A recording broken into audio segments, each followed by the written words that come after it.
Salut à tous, aujourd'hui on va trier mes affaires de cours. Pourquoi est-ce qu'on va trier mes affaires de cours? Tout simplement parce que à chaque fois, je prends du papier, je note des trucs sur le papier et je le mets directement dans mon sac. Donc j'ai acheté un classeur.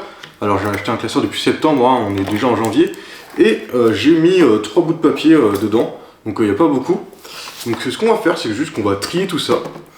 Alors je sais pas combien de temps ça va durer, mais faut savoir que j'ai déjà fait des petits tas par cours pour éviter que ce soit trop long. Donc là le principe c'est quoi? C'est je range tranquillement, donc je vous explique un petit peu ce qu'il y a sur les feuilles. Donc là déjà j'ai pas trié ça par contre ce qu'il y avait, donc j'espère que c'est bien rangé, mais j'ai pas l'impression. Déjà il n'y a pas de feuilles plastique, il n'y a rien du tout. Donc là qu'est-ce que c'est? Bon, il y a de l'espagnol et de l'anglais, puisque je fais de la LV2. Donc la LV2 c'est évidemment de l'espagnol, c'est pas l'anglais. Je suis déjà perdu dans mes feuilles.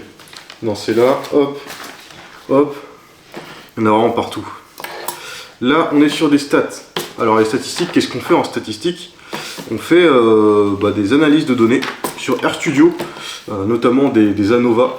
Enfin, des ANOVA, pas forcément, des corrélations, tout ça, des tests de student, pour savoir s'il y a des différences de moyenne, par exemple, ou dans des corrélations.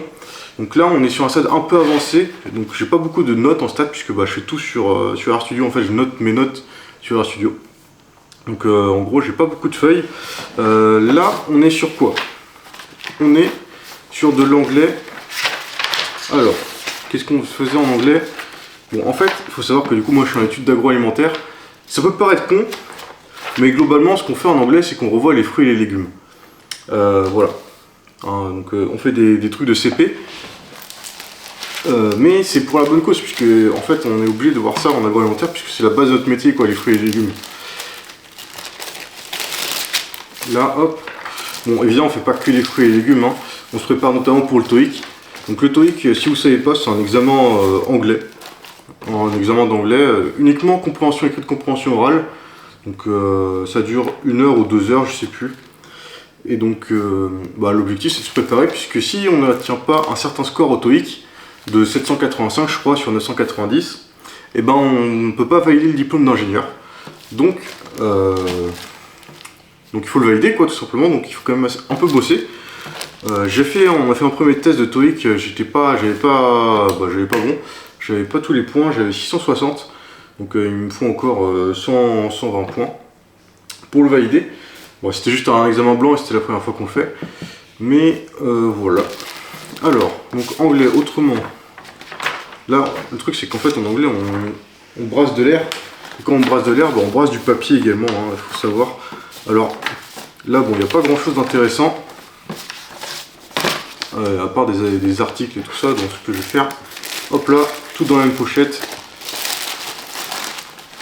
comme ça on est bien, parce que bon, les cours qui n'ont pas trop d'importance, après c'est des pochettes achetées à Action, pas très cher, donc j'ai l'impression qu'elles sont pas très larges, elles permettent pas, ah si c'est bon, voilà.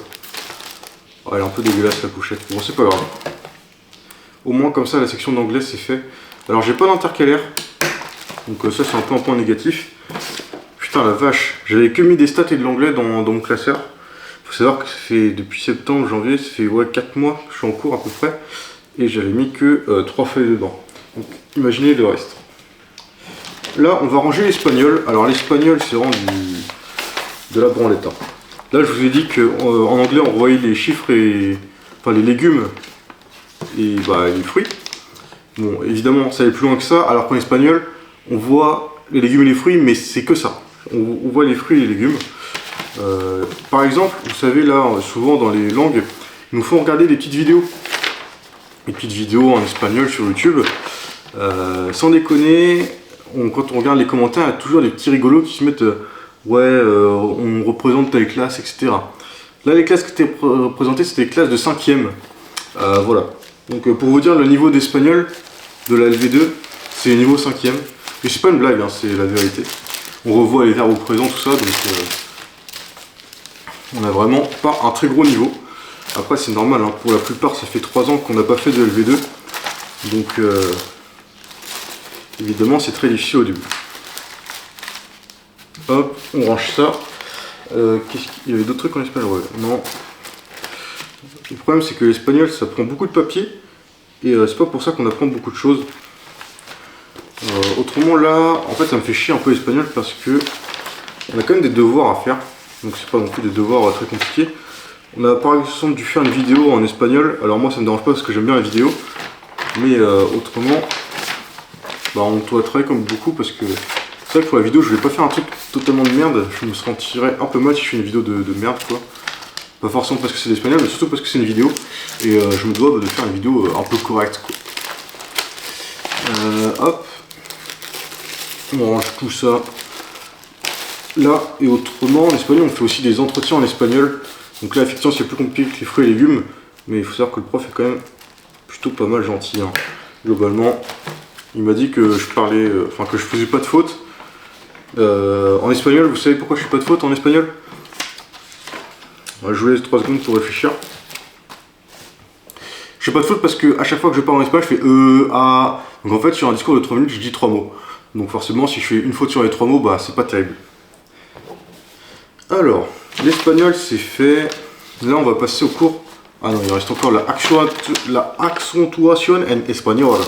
Voilà, hop, dans la pochette. Nickel. Bon, maintenant on va faire des trucs qui prennent un peu plus de place. Pas ça. Le marketing. Donc le marketing, je fais ça un petit peu en début d'année. Donc marketing, pas une matière qui m'intéresse forcément.